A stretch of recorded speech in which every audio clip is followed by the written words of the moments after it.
Hello అండి, అందరికీ నమస్తే. Good morning. నేను మీ శ్రీనివాస్ని. ఈనాడు, ఆంధ్రజ్యోతి, సాక్షి, ఆంధ్రప్రభ 4 వార్తాపత్రికలు, వాటిలో వచ్చిన వార్తలు, వాస్తవాలు, ఉద్దేశాలు అన్నీ కూడా మనం ఒక అరగంట పాటు చివరి వరకు చర్చిద్దాం. చివరి వరకు చూడండి. కంటెంట్ నచ్చితే మీ మిత్రులందరికీ కూడా వీడియో లింక్ షేర్ చేసి సబ్స్క్రైబ్ చేసుకోమని చెప్పండి. నచ్చకపోయినా లైక్ చేయండి, షేర్ చేయండి. నచ్చకపోతే కామెంట్ చేయండి ఎందుకు నచ్చలేదు ఏంటని. ఇక ఇంటర్నేషనల్ యోగా డే నిన్న. సో ఈ సందర్భంగా మన ఆంధ్రప్రదేశ్ రాష్ట్రం, మన విశాఖపట్నం సముద్ర తీరం, ఆర్కే బీచ్ నుంచి భీమిలి వరకు సుమారుగా 28-29 కిలోమీటర్ల పొడవైన సముద్ర తీరంలో ఒక ఉత్సవం జరిగింది. ప్రపంచంలో ఎక్కడా జరగనటువంటి ఉత్సవం జరిగింది. లక్షలాది మంది యోగాసనాల్లో పాల్గొని గిన్నీస్ వరల్డ్ రికార్డు సృష్టించారు.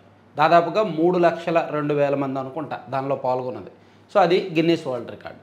దాంతోపాటు 22,122 మంది విద్యార్థులు 108 నిమిషాల పాటు 108 సూర్య నమస్కారాలు చేశారు. 108 సార్లు. అది కూడా ఒక వరల్డ్ రికార్డే. 108 సూర్య నమస్కారాలు, అది కూడా ఒక గిన్నీస్ వరల్డ్ రికార్డు. సో ఓవరాల్గా యోగాంధ్ర కార్యక్రమం పూర్తిగా సక్సెస్ అయింది. నాణ్యానికి ఒకటో వైపు, రెండో వైపు రెండో చెప్తాను. సో ఇక్కడ ఇవ్వండి, ఆరోగ్యానికి యోగాద్భుతం. ఆధునిక పరిశోధనలతో యోగాను పరిపుష్టం చేస్తున్నాం. వైద్యం కోసం మన దేశం వచ్చేవారికి ఈ ఆయుష్ వీసాలు. స్థూలకాయం ప్రపంచానికి అతిపెద్ద సవాలు, దాన్ని అధిగమించాలి. విశాఖలో అంతర్జాతీయ యోగా దినోత్సవంలో ప్రధాని మోదీ కార్యక్రమాన్ని అత్యద్భుతంగా నిర్వహించారని చంద్రబాబు, పవన్ కళ్యాణ్కు అభినందనలు. మంత్రి లోకేష్పై ప్రధాని ప్రత్యేక ప్రశంసలు. మొత్తం రాష్ట్ర వ్యాప్తంగా అన్ని స్కూల్స్, అన్ని కాలేజీలు, అన్ని ప్రభుత్వ కార్యాలయాలు, అన్ని చోట్ల కూడా యోగా విన్యాసాలతో అద్భుతంగా జరిగింది నిన్న కార్యక్రమం. అయితే మాత్రం ఇదిగోండి, ఆనంద యోగాంధ్ర అని రాశారు. అఖిల ప్రపంచం యోగ ముద్ర వేసింది. ఆ సేతు హిమాచలం యోగమయమైంది. ఆంధ్ర ఆనంద యోగాంధ్రగా మారింది. 3 లక్షల మందితో గిన్నీస్ రికార్డు. విశాఖ వేదికగా yoga day success. RK beach నుంచి భీమిలి దాకా బారులు. యోగా చేసిన మోదీ, చంద్రబాబు, పవన్. నిర్వహణ తీరుకు ప్రధాని ఫిదా. రాష్ట్ర వ్యాప్తంగా 2 కోట్ల మందికి పైగా యోగా. ఇది యోగా 2.0. ప్రపంచాన్ని ఏకం చేసే శక్తి యోగాకు ఉంది. 175 దేశాల్లో కార్యక్రమం నిర్వహణ. యోగాంధ్రలో 2 కోట్ల మందికి పైగా భాగస్వామ్యం. ఇది వికసిత భారత్కు స్ఫూర్తి అని నరేంద్ర మోదీ గారు మాట్లాడిన అంశాలతో పాటు చరిత్ర సృష్టించాము, ప్రజల సహకారంతో సూపర్ హిట్ అయింది, యోగాను ఒలింపిక్స్లో చేర్చాలి, ప్రధాని చొరవ తీసుకోవాలి సీఎం. యోగాంధ్రలో 2 గిన్నీస్ రికార్డులు. 30 కిలోమీటర్లలో 3,03,654 మందితో యోగా. 22,122 మంది గిరిజన విద్యార్థులతో 108 నిమిషాల్లో 108 సూర్య నమస్కారాలు. ఒకే రోజు 23 రికార్డులు. సో మొత్తానికి ఇది అద్భుతంగా జరిగిందనమాట. ఈవెన్ ఆంధ్రప్రభలో కూడా ఈ యోగాంధ్రని హైలైట్ చేస్తూ సాగర తీరం, యోగాసన వైభవం, యోగాతో శాంతి, ప్రపంచ దేశాలను కలిపే ఒక శక్తిని హైలైట్ చేశారండి. అయితే ఇప్పుడు నాణ్యానికి రెండో వైపు కూడా ఉంది. ఖచ్చితంగా అది కూడా మనం డిస్కస్ చేయాలి. పొద్దున్నే 6 గంటలకు ఈ కార్యక్రమం నిర్వహణ కోసం ఆ విజయనగరము అండ్ విశాఖపట్నం చుట్టుపక్కల అనకాపల్లి ప్లస్ కొన్ని ఏజెన్సీ ప్రాంతాలకు చెందిన వాళ్ళని అర్ధరాత్రి 1 గంట నుంచి 2 నుంచి బస్సులు ఎక్కించి తరలించారనమాట, నిద్ర లేకుండా. సరే, ఇది ఏముంది ఒకే రోజు కదా అని సర్దుకుపోయే వాళ్ళు కొంతమంది ఉంటారు. ఏముంది యోగా డే కదా, ఇది ఎప్పుడూ ఇలా చెయ్యరు కదా, సంవత్సరం మొత్తం మీద ఒకరోజు వచ్చింది కాబట్టి పర్వాలేదు అని సర్దుకుపోయే వాళ్ళు కొంతమంది ఉన్నారు. లేదు పిల్లల్ని, చిన్నారుల్ని కనీసం వస్తువులు లేకుండా, కనీసం నిద్ర లేకుండా అర్ధరాత్రి వేళ, అపరాత్రి వేళ లేపి తీసుకువెళ్ళిపోయారే అనే నెగిటివ్గా చూసేవాళ్ళు కొంతమంది ఉంటారు. ఎలా చూసేవాళ్ళు అలా చూస్తారు. అన్నిటికీ రాజకీయమే మనకు పరమార్థం కాబట్టి రాజకీయ కోణంలో చూస్తే దీన్ని వ్యతిరేకిస్తారు కొంతమంది అన్నీ ఉన్నా బాగున్నదని అంటారు. అలాగే డ్వాక్రా మహిళల్ని, అంగన్వాడీ కార్యకర్తలని, ఆశా కార్యకర్తలని వాళ్ళని కూడా పొద్దున్నే లేపేసి టార్గెట్లు ఇచ్చారు. ఇదిగో మీ గ్రూప్లో డ్వాక్రా వాళ్ళు, మీ గ్రూప్లో 10 మంది ఉంటే 10 మంది రావాలి, ఎవరు రాకపోయినా సరే మీకు ఫ్యూచర్లో లోన్లు సరిగ్గా రావు. ఆ వాయిస్ రికార్డులు కూడా బయటకు వచ్చాయి. అలాగే అంగన్వాడీ కార్యకర్తలని అలా టార్గెట్ పెట్టి అక్కడక్కడ వేధించి, అక్కడక్కడ ఓవర్ యాక్షన్ చేసి పొద్దున్నే 6 గంటలకు రప్పించి రికార్డుల కోసం పాటుపడ్డారు అనేది కూడా ఉంది. సో ఇక్కడ నాణ్యానికి ఒకటో వైపు, రెండో వైపు ఇంత సక్సెస్ అయిందంటే దానికి కారణం ఏమిటి? ఇలా ఉన్నాయి. సో దీన్ని ఎవరు ఎలా తీసుకుంటారో అలా తీసుకోండి. నేను ఇక్కడ ఒక జడ్జిమెంట్ అయితే ఇవ్వను. నాణ్యానికి రెండో కోణం, ఒకటో కోణం రెండూ ఉన్నాయి. ఎవరు ఎలా తీసుకుంటారో, ఎవరు మంచిదంటే మంచిది, బాలేదంటే బాలేదు, అలా చేయకూడదంటే చేయకూడదు, లేదు సంవత్సరంలో ఒకరోజే కదా అలా చేస్తే తప్పేంటి, మంచి కార్యక్రమం కదా అని సర్దుకుపోతే సర్దుకుపోవచ్చు. నేనైతే మాత్రం సర్దుకుపోతా. సంవత్సరానికి ఒక రోజు కదా, ఆ ఇబ్బంది ఏముంది. కాకపోతే మ్యాట్ల కోసం కొట్టుకోవడం ఏంటో, మ్యాట్లు లాస్ట్లో యోగా కార్యక్రమం అయిపోయాక వాళ్ళకి ఇచ్చిన మ్యాట్లు ఉన్నాయి కదా కింద వేసినవి, దానికోసం ఆ మహిళలు అయితే లాక్కున్నారు, పిక్కున్నారనమాట. అది కొంచెం సిల్లీగా అనిపించింది. ఇంత ప్రెస్టీజియస్ కార్యక్రమం చేసి ఆ విషయంలో ఎందుకు అలా నెగ్లెక్ట్ చేసి వదిలేశారు, ఆ విషయంలో అలా కొన్ని ఉంటాయన్నమాట. సో అవి సాక్షిలో అవే రాశారు. దీనిలో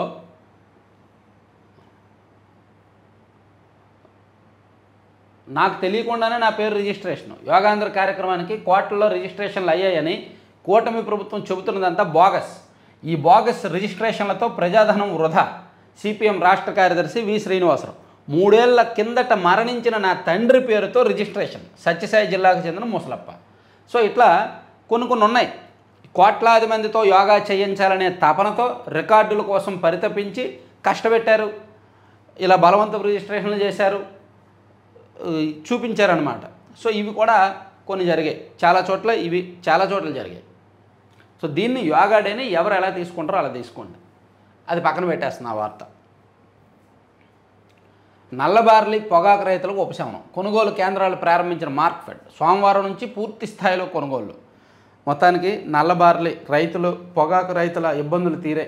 పాపం అంచనాకు మించి ఉత్పత్తి రావడం, కంపెనీలు వాళ్ళకు కావాల్సినంత కొనుగోలు చేసి మిగిలిందంతా మాకు సంబంధం లేదని చేతులు దులిపేయడం, రేటు అమాంతం పడిపోవడంతో ఇంకా చేసేదేమీ లేక 4 నెలల నుంచి రైతులు తీవ్ర ఇబ్బందులు పడుతున్నారు. సో దీని మీద ఒక పెద్ద యుద్ధమే జరిగింది. ఇంటర్నల్గా టీడీపీలో ఒక పెద్ద యుద్ధమే జరిగింది.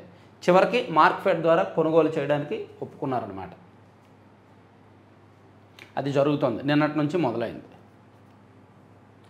ఇరాన్కు ఎదురు దెబ్బలు. ఇజ్రాయెల్ దాడుల్లో 3 కీలక IRGC కమాండర్ల మృతి. ఇన్ఫాహాన్ అణుకేంద్రం ధ్వంసం.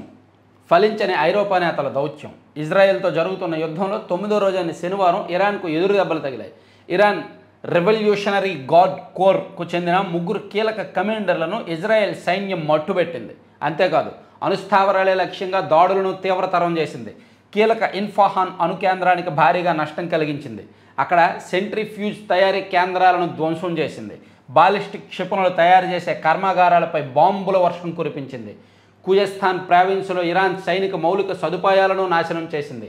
ఇరాన్ కూడా డ్రోన్లు, క్షిపణులతో శనివారం దాడులు చేసినా అవి పెద్దగా ప్రభావం చూపలేదు అని ఇజ్రాయెల్ యుద్ధానికి సంబంధించి ఇరాన్ ఏ విధంగా నష్టపోయింది. ఆల్రెడీ ఇరాన్ ఇప్పటికే సైనికాదులను కోల్పోతుంది, కొంతమంది కమాండర్లను కోల్పోతుంది, పౌరులను కోల్పోతుంది, భారీగా ఆస్తి నష్టం జరుగుతుంది. ఈ క్రమంలోనే నిన్న మరింత విధ్వంసం జరిగిందనమాట. సో ఇది యుద్ధానికి సంబంధించిన అంశం ఇందులో లేదులే, సరే పక్కన పెట్టేద్దాం. ఇక రవాణా శాఖలో ఏం జరుగుతోంది? సుదీర్ఘ సెలవుల్లో కీలక అధికారులు. రవాణా శాఖలో కొందరు ఉన్నత స్థాయి అధికారులు సుదీర్ఘ సెలవుల్లోనే ఉండడం చర్చనీయాంశం అవుతోంది. వారిలో సంయుక్త రవాణా కమిషనర్, జేటీసీ స్థాయి అధికారులు 3 ఉన్నారు. ఉప కమిషనరేట్లోని జేసీటీ పోస్టులో ఉండే బసిరెడ్డి దాదాపుగా 10 నెలలకు పైగా సెలవులో ఉన్నారు. అలా అయితే మైనింగ్ డిపార్ట్మెంట్లో ఏం జరుగుతుందో తెలుసా? 12 మంది సెలవులో ఉన్నారు. కూటమి ప్రభుత్వం వచ్చిన తర్వాత దాదాపుగా 9 నెలల నుంచి కూడా 12 మంది కీలక అధికారులు, ఏడీ స్థాయి అధికారులు, డీడీ స్థాయి అధికారులు, కొంతమంది ఒక 2-3 సూపరింటెండెంట్లు పూర్తిగా సెలవులోనే ఉన్నారు. సుదీర్ఘ సెలవు పెట్టి, ఎందుకంటే వైసీపీ ప్రభుత్వం ఉన్నప్పుడు వాళ్ళ కొమ్ము కాసి అక్రమంగా మైనింగ్ లీజులు, పర్మిషన్లు ఇచ్చారు కాబట్టి వాళ్ళని పక్కన పెట్టారు. అలాగే పోలీస్ శాఖలో దాదాపుగా ఒక 60 మందికి పైగా వీఆర్లో ఉన్నారు, పోస్టింగ్లు ఇవ్వలేదు. అలా అన్ని శాఖల్లో గత ప్రభుత్వం యొక్క పాపం, శాపం వీళ్ళందరినీ వెంటాడుతోంది. అలా లెక్కేసుకుంటూ వెళ్తే ప్రతి శాఖలోనూ ఉన్నారన్నమాట. యోగాను ఒలింపిక్స్లో చేర్చేద్దాం అయిపోద్ది. యోగాకి సంబంధించిన వార్తలు వదిలేశానండి, ఇంకా చాలు. తర్వాత తుడా చెవిరెడ్డి అడ్డా సంస్థ నిధులు ఎడాపెడా మేసేశారు. కుటుంబ సభ్యుల విమాన టికెట్లకు 60 లక్షలు, 2 కోట్లతో 2 విలాసవంతమైన వాహనాలు. ధర్మారెడ్డి కుమారుడి సంతాప సభకు 50 లక్షలు.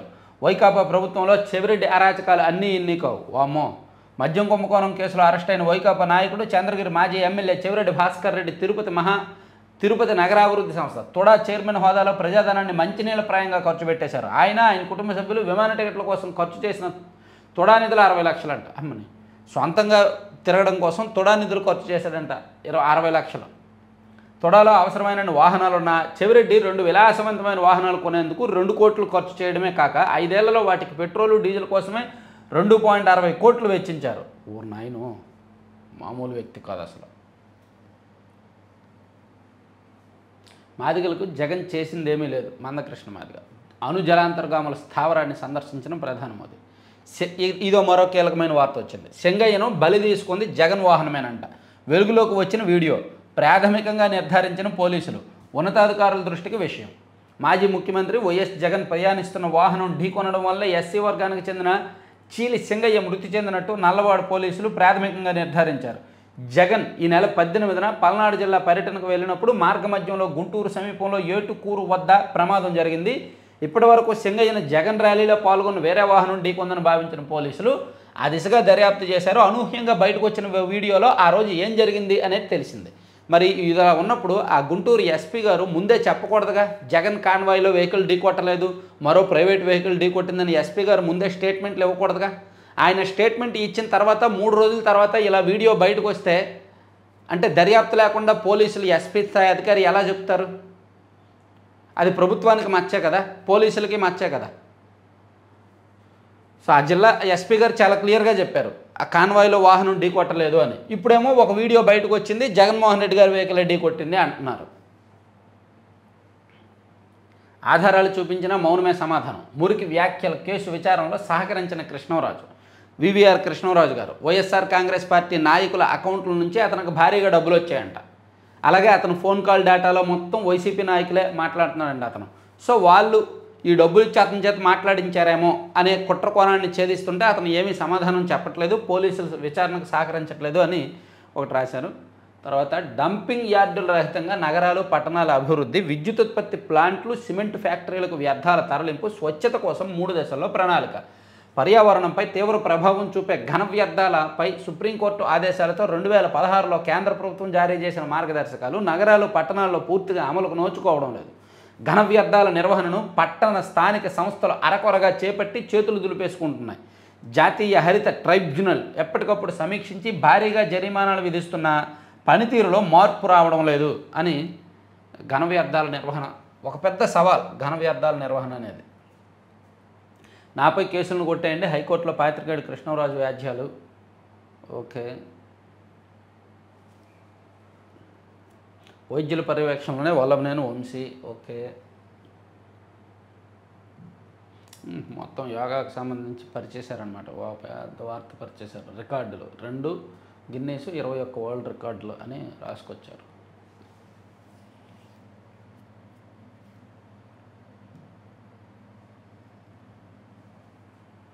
ఆర్టీఈ ప్రవేశాలను పట్టించుకొని కొన్ని ప్రైవేటు బడులు. విద్యా హక్కు చట్టం ప్రకారం ప్రైవేటు పాఠశాలల్లో 25% మంది పేద విద్యార్థులకు సీట్లు ఇవ్వాలి. కానీ చాలా యాజమాన్యాలు వాటిని పట్టించుకో. అంతెందుకు, మంత్రిగా మన రాష్ట్రాన్ని వెలగబెడుతున్న నారాయణ గారు తన కాలేజీల్లో కానీ తన స్కూల్స్లో కానీ 25% పేదలకు ఇస్తున్నారా? అత్యంత పెద్ద కార్పొరేట్ సంస్థ శ్రీ చైతన్య ఏదైనా స్కూల్లో 25% మందికి పేదలకు ఇస్తున్నారా? ఆ 2 చేయనప్పుడు ఇంకా మిగిలిన స్కూల్స్, మిగిలిన పెద్ద పెద్ద కార్పొరేట్ స్కూల్స్, ఇంటర్నేషనల్ స్కూల్స్ ఏం చేస్తారు? ఇది ఎక్కడా కూడా ఆన్ పేపరే తప్ప చట్టం ఎక్కడా అమలు అవ్వట్లేదు అన్నమాట. బాక్సైట్ నిక్షేపాలపై ఎన్ఎండిసి దృష్టి, నిల్వలున్న ప్రాంతాలు రిజర్వ్ చేయాలని తమకు కేటాయించాలని ఏపీఎండిసి. యోగాంధ్ర కావాలని ఎవరు అడిగారు? ఏపీసీసీ అధ్యక్షురాలు షర్మిల. తెలంగాణలో మగ్గుతున్న పురాతన పత్రాలు. రాష్ట్ర విభజన జరిగి 10 ఏళ్ళైనా 40% పైగా పత్రాలు అక్కడే. వైకాపా హయాంలో పట్టించుకున్న దుస్థితి. 20 లక్షలు విధులు ఇస్తే ఏపీకి తరలించవచ్చు. మరి మొదట 5 ఏళ్ళు టీడీపీ ఉంది కదా అయ్యా, మరి అప్పుడు తెప్పించలేదే? ఇప్పుడు వైసీపీ 5 ఏళ్ళలో పట్టించుకోలేదు, అంతకుముందు 5 ఏళ్ళు టీడీపీ ఉందిగా. సో మొత్తానికి ఇద్దరూ ఫెయిల్. వైసీపీ, టీడీపీ ఇప్పటి వరకు 10 ఏళ్ళు పరిపాలించారు, 11 ఏళ్ళు పరిపాలించారు. ఇప్పటి వరకు మొత్తం fail, not only YCP. So రాష్ట్ర విభజన జరిగి 10 ఏళ్ళు అయినా 40% పైగా పత్రాలు అక్కడే ఉండిపోయినాయి అంట.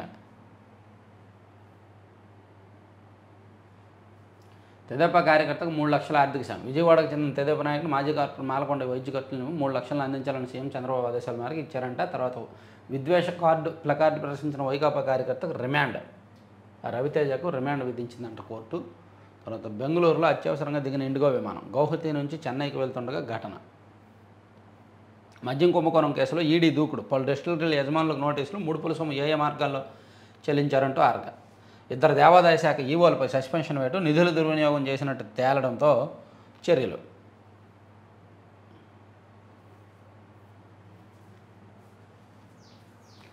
సరే, ఇది పక్కన పెడదాం కాసేపు, ఈనాడు కాసేపు పక్కన పెట్టి మాయాబజార్కి వెళ్దాం. మాయాబజార్, మైసభ లాంటి పత్రిక, మాయాబజార్ పత్రిక ప్రపంచాన్ని యోగా ఏకం చేసింది. యోగాకు సంబంధించి వస్తే మళ్ళీ అదే రాజ్యాంగ ఉల్లంఘన. మరోసారి ఏపీఎండిసి ద్వారా ఎన్సిడి బాండ్ల జారీకి కూటమి ప్రభుత్వం సిద్ధం. మేలో కోర్టును సైతం లెక్క చేయకుండా 3,489 కోట్ల విలువైన బాండ్లు జారీ. రాష్ట్ర ఖజానాపై ప్రైవేటు వ్యక్తులకు హక్కు కల్పిస్తూ అప్పుల కోసం వెంపర్లాట. దీనిపై ఇప్పటికే హైకోర్టులో కేసు అయినా లెక్క చేయకుండా బరితెగింపు. ఈ నెల 24న మళ్ళీ బాండ్ల జారీకి ఏర్పాట్లు.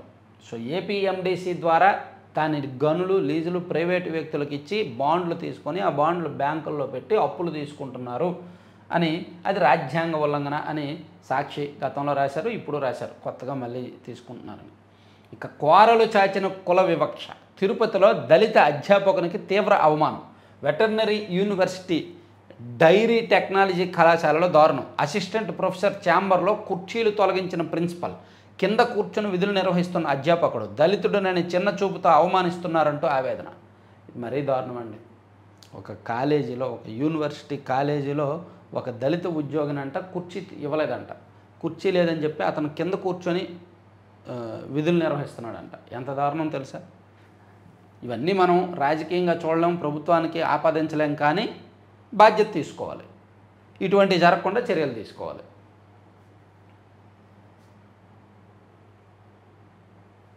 ఆంధ్రజ్యోతిలో కూడా రాశారు ఆ వార్త, అన్ని పత్రికల్లో వచ్చిందిలే.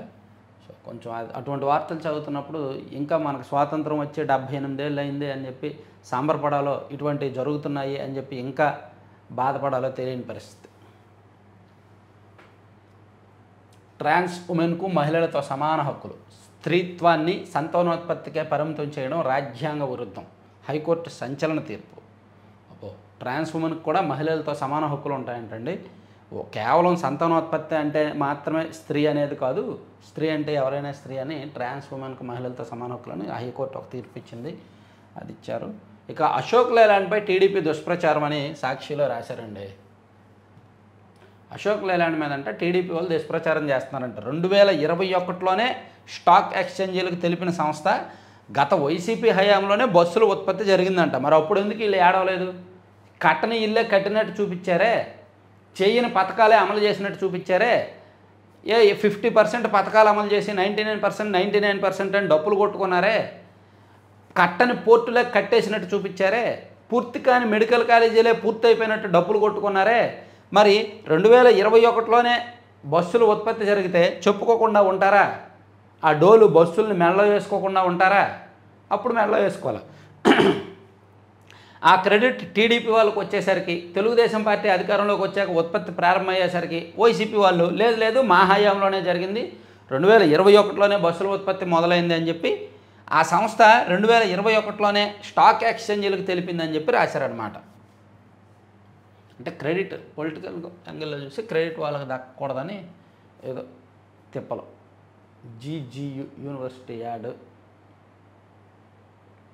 Yoga day grand success. రాత్రంతా జాగారం, పగలంతా ఉపవాసం. యోగాసనాలు వేసేందుకు వచ్చిన వరకు అడుగడుగున కష్టాలు. అర్ధరాత్రి 12 గంటలకే బస్సుల్లో తరలింపు. నాకు తెలియకుండానే నా పేరు రిజిస్ట్రేషను, బోగస్ రిజిస్ట్రేషన్లతో వృధా. ఇదిగోండి ఎన్ని చోట్ల అండి బోగస్ రిజిస్ట్రేషన్లు. ఆత్మలకు యోగా. గౌరవనీయులైన మైలా సోమయ్య గారు, మీరు యోగాంధ్ర 2025 కార్యక్రమంలో పాల్గొనాలన్న ఆసక్తికి హృదయపూర్వక అభినందనలు తెలియజేస్తున్నామంట. అతను యాక్చువల్లీ చనిపోయాడు. చనిపోయిన వ్యక్తికి నంద్యాల జిల్లా డోన్కు చెందిన మైలా స్వామి 2017లో చనిపోయాడు. అతన్ని కూడా రిజిస్ట్రేషన్ చేశారు. అలాగే పిల్లల పేర్లతో రిజిస్ట్రేషన్లు చేశారు. రిజిస్ట్రేషన్లు చేసి వాళ్ళకి ఎస్ఎంఎస్లు పంపించారు. అవన్నీ కూడా రికార్డుల్లో చూపించుకున్నారు. 2 కోట్ల మంది, 3 కోట్ల మంది. పేరు కోసం, రికార్డుల కోసం కక్కుర్తి, వెంపర్లాట. చేయొచ్చు, సక్సెస్ చేయొచ్చు, కానీ ఇలా కక్కుర్తి పడాల్సిన అవసరం అయితే లేదు.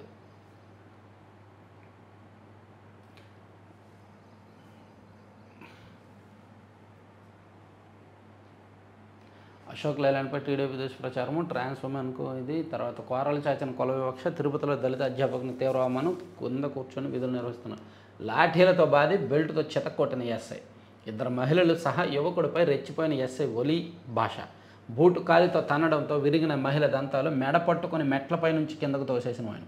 2 మహిళలపై శ్రీ సత్యసాయి జిల్లా నంబుల పూలకుంట ఎస్ఐ ఒలి భాష రెచ్చిపోయారు. ఓ కేసు విషయంలో మహిళలతో పాటు యువకుడిని విచక్షణారహితంగా చితకబాదారు. మహిళలను కూడా చూడకుండా లాఠీలు బెల్టుతో కొట్టడమే కాకుండా బూటు కాళ్ళతో తన్నారు.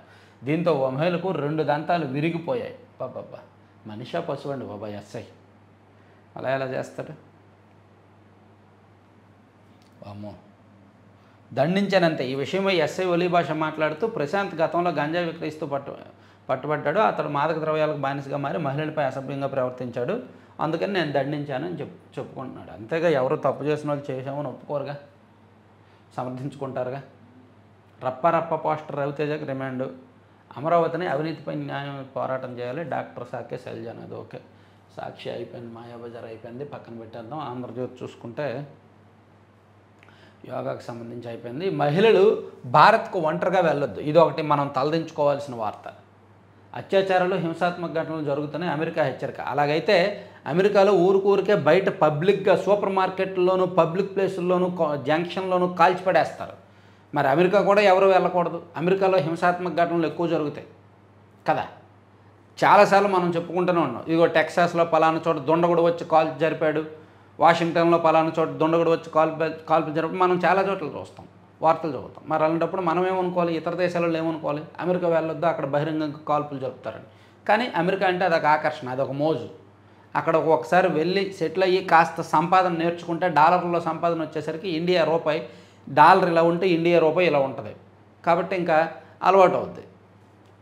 కానీ అందుకని ఆ దేశాన్ని ఎవరు అవమానించలేరు, అక్కడికి వెళ్ళి అలవాటు పడిన వాళ్ళు. కానీ వాళ్ళు మన దేశాన్ని ఏ విధంగా అవమానిస్తున్నారు చూడండి. మహిళలు భారత్కు ఒంటరిగా వెళ్ళొద్దు, అత్యాచారాలు, హింసాత్మక ఘటనలు జరుగుతున్నాయని అమెరికా దేశ పౌరులను హెచ్చరించిందంట. ఇక నరుకుడు నైజం, జగన్ రెడ్డి కరుణామయుడి ముసుగు తొలగించి తనలోని వికృత మనస్తత్వాన్ని ప్రదర్శించడానికి ఏమాత్రం మొహమాట పడడం లేదు. ఆయన ఉక్రోషం రాజకీయంగా మేలు చేస్తుందా, కీడు చేస్తుందా? పుష్ప డైలాగులు చెప్పినా తప్పేనా, మనం ఎక్కడున్నాం, ప్రజాస్వామ్యంలో ఉన్నామా అని ప్రశ్నించడమే కాకుండా రప్పా నరుకుతామనడంలో తప్పేముంది అని సీఎంగా చేసిన జగన్ రెడ్డి అనడం ప్రజలకు దిగ్భ్రాంతికి గురి చేసింది అని ఫోన్ ట్యాపింగ్ అంశాన్ని అండ్ ఈ నరుకుడు భాషని హైలైట్ చేస్తూ ఆంధ్రజ్యోతి రాధాకృష్ణ గారు కొత్త పలుకు రాశారు. ఇక ఆంధ్రజ్యోతిలోనే ఎక్స్క్లూజివ్గా రాసిన వార్త నేను ఒకసారి క్లియర్గా తెలుసుకొని ఒకసారి సెపరేట్ వీడియో చేయాల్సిన అంశం ఏంటంటే, జనాభా లెక్కలకు సంబంధం లేకుండా, జనాభా లెక్కల ప్రకారం అయితే కొన్ని చోట్ల 80% సీట్లు పెరగాలి, కొన్ని చోట్ల 100% సీట్లు పెరగాలి, కొన్ని చోట్ల 15% సీట్లే పెరగాలి. అలా కాకుండా దేశవ్యాప్తంగా ప్రతి రాష్ట్రంలో కూడా, అన్ని రాష్ట్రాల్లో కూడా 20% సీట్లు పెంచడానికి కేంద్రం రెడీ అవుతుంది. అంటే మన దగ్గర 25 ఉన్నాయి కాబట్టి 5 పార్లమెంట్ సీట్లు, లోక్సభ సీట్లు పెంచడానికి రెడీ అవుతున్నారనమాట.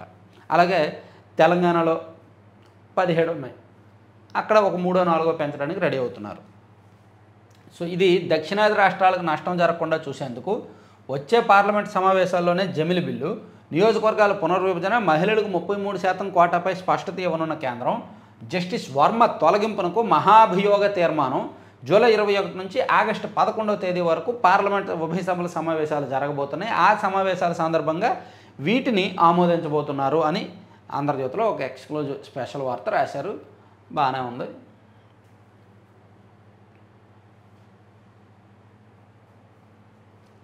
ఉప్పును రంగులో ముంచి ఆర్గానిక్ పేరిట కల్తీ ఎరువుల దందా అంట. 24 నుంచి ఏపీడబ్ల్యూజే రాష్ట్ర మహాసభలు, అప్పుల పాలనలో రాష్ట్రం, బాబును ఈవెంట్ మేనేజర్గా మోదీ వాడుకుంటున్నారు. రామకృష్ణ మంచి డైలాగ్, బాబుని ఈవెంట్ మేనేజర్గా. చంద్రబాబు పని అయిపోయింది, మీడియా హైప్తోనే బాబు పాలన. సజ్జల, వివాహిత అయిన ట్రాన్స్ ఉమెన్కు 498A రక్షణ, భర్త కుటుంబ సభ్యులు వేధిస్తే ఆ సెక్షన్ కింద ఫిర్యాదు చేయొచ్చు అని రాశారు. జాతీయ స్థాయిలో జగన్ పరువు పోయా, రప్పాను తప్పుపట్టిన నేషనల్ మీడియా, నరుకుతామంటే సమర్థించడం ఏంటని విస్మయం, మాజీ సీఎం తీరుపై వైసీపీ శ్రేణుల్లోనూ విమర్శలు. ఆయన రెస్పాండ్ అవ్వకుండా ఉండాల్సింది, రెస్పాండ్ అయినా సరే కాస్త విచక్షణతో మాట్లాడాల్సింది. దళితుడినని కుర్చీ తీసేశారు. ఎస్వి వెటర్నరీ డైరీ విభాగంలో వివాదం. కారుతో ఢీకొట్టి కత్తులతో మెండనరికి. ఏలూరులో కుట్రకోణం ఉందా? కృష్ణరాజు వ్యాఖ్యలపై లోతుగా దర్యాప్తు, కస్టడీలో సమాధానాలపై పోలీసులు అనుమానాలు అని ఒకటి రాశారండి. సో ఇవి ఆంధ్రజ్యోతి అంశాలు. ఆంధ్రజ్యోతిని కూడా పక్కన పెట్టేసి ఆంధ్రప్రభ చూసుకుంటే, ఆంధ్రప్రభ యోగాని బాగా పరిచారు. యోగాని మొత్తం మోర్ దాన్ ఒక 70% న్యూస్ అంతా యోగా గురించి. తర్వాత అణువైన ఆలోచన, అణ్వాయుధాల విధ్వంసం. వెయిట్ అణ్వాయుధాల విధ్వంసం ప్రపంచానికి తెలిసిందే. పర్యావరణానికి తీరని ముప్పు. తెలిసి ఏ దేశము తన తలపై భస్మాసుర హస్తం పెట్టుకోదని ప్రజల విశ్వాసం. అణుయుద్ధం కాదు, అణు విద్యుత్ కావాలి, అప్పుడే ప్రపంచ పర్యావరణ సమతుల్యతకు ఆస్కారం. స్పష్టమైన అవగాహన, ప్రజల ఆలోచన రీతిని. సో అణుయుద్ధాల వలన ముప్పు ఏంటి, దానికి పరిష్కారం ఏంటని ఆంధ్రప్రభలో రాశారు. ఇక హై స్పీడ్ పాలన, మానవ వనరుల వినియోగంలో డిజిటల్ మ్యాపింగ్, ఈ ఆఫీస్ అప్గ్రేడ్, అందుబాటులో ప్రత్యేక వెబ్ పోర్టల్, ఉద్యోగుల సెలవు, ఇంక్రిమెంట్లు, పదోన్నతుల వివరాలన్నీ ఆన్లైన్లో ఉంటాయంటండి. రాసుకొచ్చారు. తర్వాత శాంతి దూతను అయినా నోబెల్ దక్కదు, ఎన్నో యుద్ధాలు నాపిన గుర్తు. మా కేఏ పాల్కి ఇస్తారు, మీకు ఇస్తారు, మీ ఇద్దరికి కూడా నోబెల్ శాంతి పురస్కారాలు ఇస్తారులేండి. పాత పొరపాట్లు, సంక్షేమానికి అగచాట్లు, అధికారుల తప్పిదీలు, లబ్ధిదారులకు శాపాలు. స్త్రీ సర్వేల పుణ్యమాన్ని కొందరికి అందని తల్లికి వందనం. గతంలో అస్తవ్యస్తంగా రికార్డుల నిర్వహణ, ఫలితంగా నిజమైన అర్హులకు అడుగడుగున ఇబ్బందులు అని తల్లికి వందనం, నిజమైన అర్హులు కోల్పోయారని రాశారు. తర్వాత మేక్ ఇన్ ఇండియా డొల్ల, అతుకులు మనవి, లాభాలు చైనావి, రాహుల్ గాంధీ.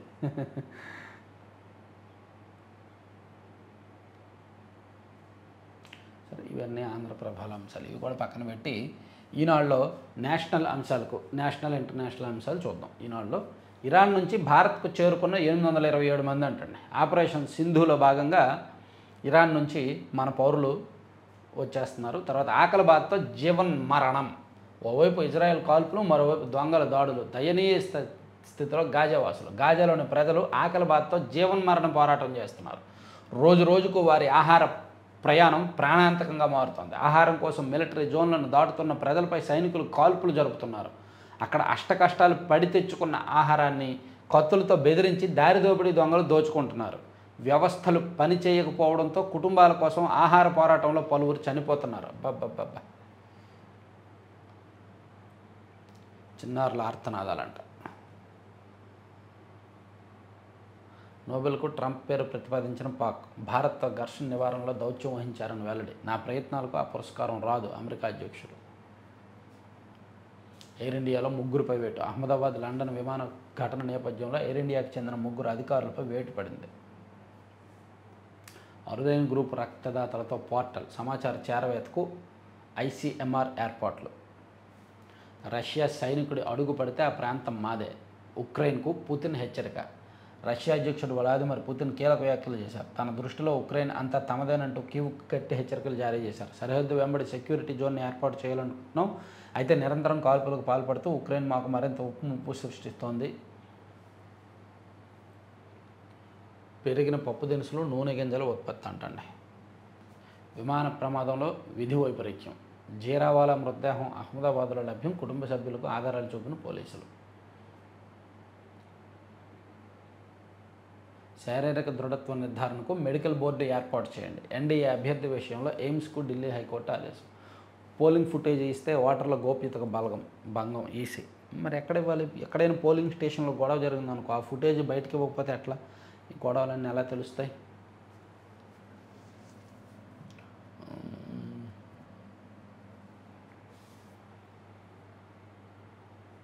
మంచు కొండల నుంచి తీర ప్రాంతాల దాకా ఆసేత హిమాచలం యోగా ముద్ర. దేశవ్యాప్తంగా జరిగిన యోగా కార్యక్రమాలను కూడా ఘనంగా రాశారు. భవిష్యత్తులో సెల్ ఫోనే ఓ డాక్టర్. ఏఐతో వైద్య రంగంలో సరికొత్త మార్పులు. గూగుల్ ఉపాధ్యక్షులు చందు తోట, సిసిఓ డాక్టర్ మైఖేల్. పాపం ఇప్పటికే డాక్టర్లు ఇచ్చిన ప్రతి ప్రిస్క్రిప్షన్ని, ప్రతి ఏ ట్యాబ్లెట్ రాసినా, ఏ ఆయింట్మెంట్ రాసినా దాన్ని గూగుల్లో చెక్ చేసి మరీ వాడుతున్నారు. కొంచెం అటు ఇటుగా ఉంటే వాడడం మానేస్తున్నారు. డాక్టర్ల సూచనలు ఏమాత్రం పట్టించుకోవట్లేదు. ఇప్పటికే ఇలా ఉంది. ఫ్యూచర్లో ఇంకా ఫోనే ఒక డాక్టర్ అంటే ఇంకా వైద్య విద్య ఎవరు చదవక్కర్లేదేమో. తుంగభద్ర కింద సవాళ్ళ సాగే చివరి దశకు వచ్చిన NH 365 BG రహదారి పనులు. ట్రాన్స్ ఉమెన్ 498 కేసు పెట్టవచ్చు. సో ఇవన్నీ రాసుకొచ్చారనమాట. సో ఇవి ఓవరాల్గా మన మొత్తం మీద మూడు కాదు 4 వార్తాపత్రికల్లో వచ్చిన కీలకమైన అంశాలన్నీ కూడా ఇవి. అయితే చివరగా ముగించే ముందు ఒక విషయం అండి, అంటే నేను రోజు చెప్తున్నానని కాదు, మీకు కొత్త వాళ్ళు ఎవరైనా ఇంట్రెస్ట్ ఉన్న వాళ్ళు మాత్రమే ఈ ఒక్క నిమిషం వినండి, లేదంటే ఇక్కడితో స్కిప్ చేసేయచ్చు. మనం ఒక ప్రమోట్ చేస్తున్నాం కదా, ఒక ఫుడ్ ప్రోడక్ట్ లడ్డూ పళ్ళెం అని, వాళ్ళు యోగా దినోత్సవం సందర్భంగా ఈ 1 వీక్ 21% ఆఫర్లు ఇస్తున్నారు. మేబీ అంటే కొంతమందికి తెలియదేమో వాళ్ళకి చెప్తున్నా. అలాగే ఇంకో విషయం ఏంటంటే, ఇది ప్యాకింగ్ కూడా మార్చారండి, కంప్లీట్గా ప్యాకింగ్ మారిపోయింది. నోయిడాలో ఏదో ఒక ప్యాకింగ్ ఇన్స్టిట్యూట్ ఉంది, అక్కడ నుంచి సెపరేట్గా ప్యాకింగ్ మెటీరియల్ తెప్పించారనమాట. సో దానివల్ల అద్భుతమైన ప్యాకింగ్ ఉంది. సో బుక్ చేయండి. ప్యాకింగ్లో ఎటువంటి పొరపాట్లు లేవు, డెలివరీలో ఎటువంటి పొరపాట్లు లేవు. అలాగే 21% మీరు 2000 కంటే ఎక్కువ బిల్లింగ్ అయితే 21% ఆఫర్ వస్తుంది. అలాగే కొత్త ఐటమ్స్ కూడా వచ్చాయి. రేపు పొద్దున్న కుకీస్ కూడా వస్తాయి త్వరలోనే. రాగి కుకీస్, సజ్జ, కొర్ర వాటితో కుకీస్, బిస్కెట్లు చేసి కూడా ఇస్తారంట. అవి కూడా ఎక్స్పెరిమెంట్లు జరుగుతున్నాయి. వీళ్ళందరూ ఐఐఎంటీలో training, Indian Institute of Millet Research ఉంది కదా, ఐఐఎంఆర్, దానిలో ట్రైనింగ్ అవుతున్నారనమాట. ట్రైనింగ్ అయ్యి ఇవన్నీ తయారు చేసుకొస్తున్నారు. సో ఒకసారి వెబ్సైట్ విజిట్ చేయండి, నచ్చిన వాళ్ళు బుక్ చేసుకోండి. హాట్ స్నాక్స్ అండ్ లడ్డూలు, డ్రై ఫ్రూట్స్, ఫ్లాక్ సీడ్స్ అంటే multi seeds and dry fruits and multi millets, వాటన్నిటితో రకరకాల లడ్డూలు ప్లస్ హాట్ స్నాక్స్ ఉన్నాయన్నమాట. ఇంకొక 4-5 రోజుల్లో కుకీస్ కూడా వస్తాయి. సో మీరు వెబ్సైట్ ఓపెన్ చేసి ప్రొడక్ట్స్ అన్నీ చూసి బుక్ చేయొచ్చు. లేదు వెబ్సైట్ ఓపెన్ చేయలేము అనుకుంటే 9997839994 ఈ నెంబర్కి కాల్ చేసి మాకు ఇట్లా ఈ ఆర్డర్ కావాలి అని చెప్పి అడిగినా ఇస్తారు, లేదా వాట్సాప్లో మెసేజ్ చేసినా రెస్పాండ్ అవుతారనమాట. సో అంటే కొత్త వాళ్ళ కోసం చెప్తున్నాను. Thank you.